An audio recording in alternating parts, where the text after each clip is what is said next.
नमस्कार दोस्तों, मैं प्रदीप दुबे। आज हम आपको इस वीडियो में बताने वाले हैं बजाज फिनसर्व के बारे में।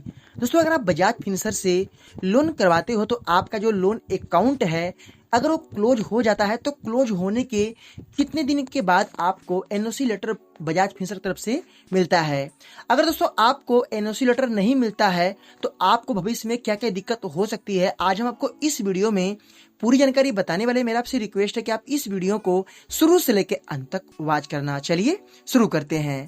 दोस्तों, आप लोग जब भी लोन करवाते हो बजाज फिनसर्व कंपनी से, कंपनी का एक रूल और एक पॉलिसी है, अगर आप टाइमली रीपेमेंट करते हो, आप कंपनी का टाइमली पैसा पेड करते हो, तो कंपनी का जो अकाउंट है, जो आपने लोन लिए हो, अगर आपका पूरा पैसा पैड हो जाता है तो पैड होने के 1 महीने से लेके 1.5 महीने के अंदर ही आपके ईमेल आईडी पे एनओसी लेटर आ जाता है। दोस्तों, एनओसी लेटर मिलने से लाभ ये होता है, कंपनी भविष्य में कभी भी आपके संग चीटिंग नहीं कर सकती है। जिससे कहने का मतलब है, मान लो कभी आपको अगर बहुत ज़्यादा दिक्कत प्रॉब्लम है, आप अगर मान लो पूरा पैसा पैड कर दिए हो और लाइफ में कभी आपके संग ऐसा दिक्कत हो गया, आप पैसा भी पैड किए हो और एनओसी लेटर नहीं लिए हो, तो आपको भविष्य में कोई कंपनी आपके अकाउंट से पैसा काट सकती है, आपके ऊपर कभी भी ऐसा कोई चार्ज लगा सकती है, आप कुछ नहीं कर पाओगे।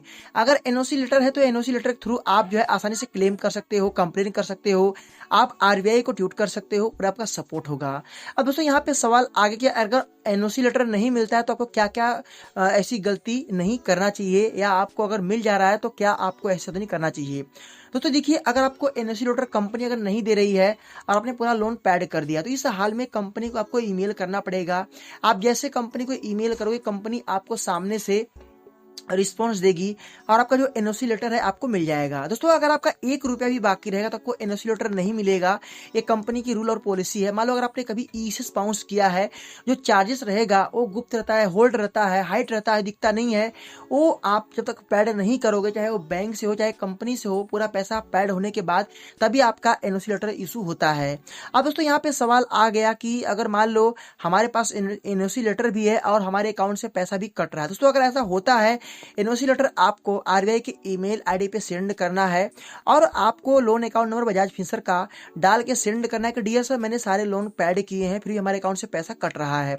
इस साल में आपका पैसा रिफंड 100%, क्योंकि यहाँ पे जो रूल बना है, अगर एनओसी लेटर मिल चुका है तो कभी भी कंपनी आपसे गलत नहीं कर सकती है। अगर मान लो आपने पूरा ईएमआई दे दिया है, आपका कोई अमाउंट पेंडिंग नहीं है, तो इस हाल में अगर मान लो कंपनी आपके संग कोई 420 करती है, जैसे कि मान लो कंपनी बोलती है कि आपका एक अमाउंट बाकी है, ये आपने दिया नहीं है। दोस्तों देखिए, अगर आप कभी ईसीएस अगर बाउंस किए हो तो इस हाल में गलती आपकी 100% रहेगी, क्योंकि ईसीएस अगर बाउंस रहे तो ईसीएस जो पेनल्टी चार्ज होता है वो कंपनी का पैसा हाइड रहता है, बैंक उसे काटता है और वो पैसा आपका 1 बार नहीं, 2 बार नहीं, 3 बार कट सकता है।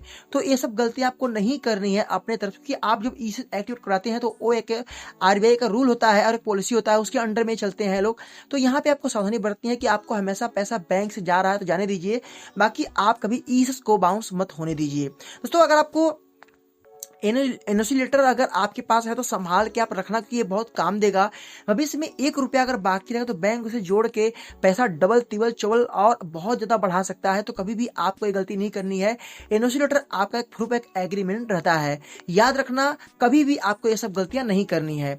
मैं आपको एक बात और शेयर कर दूं, अगर बजाज कंपनी से मान लो आपका जो ईसीएस है अगर बाउंस होता है तो गलती किसकी है? गलती इसमें आपकी है, क्योंकि यहाँ पे अगर अकाउंट में बैलेंस नहीं है और अगर ईसीएस बाउंस होता है, इस हाल में आपके ऊपर पेनल्टी चार्ज लगेगा। इस हाल में आपको क्या करना पड़ेगा, आपके बजाज फिनसर्व के ऑफिस के वहां पैसा पैड करना पड़ेगा। और एक बात और याद रखना, चाहे कोई बैंक कोई कंपनी हो, इस पेनल्टी चार्ज हर कंपनी हर बैंक शुरू करती है, कि इसके लिए आप कुछ बोल नहीं पाओ, कि यहाँ पे जो रूल बना है उसके अंडर में ये लोग काम करते हैं। कोई बोलता है कि हमारे अकाउंट से 20 बार 25 बार पेनल्टी चार्ज इससे हिट हुआ।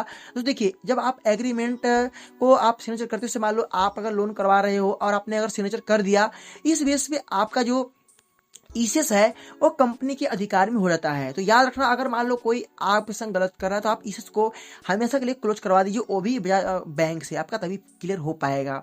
तो ये है मेरा वीडियो बनाने का मकसद। कैसा लगा वीडियो, लाइक करना, शेयर करना, आप में क्या ख्याल है कमेंट करना। फिर मिलेंगे नए वीडियो के साथ, तब तक लिए जय हिंद, वंदे मातरम।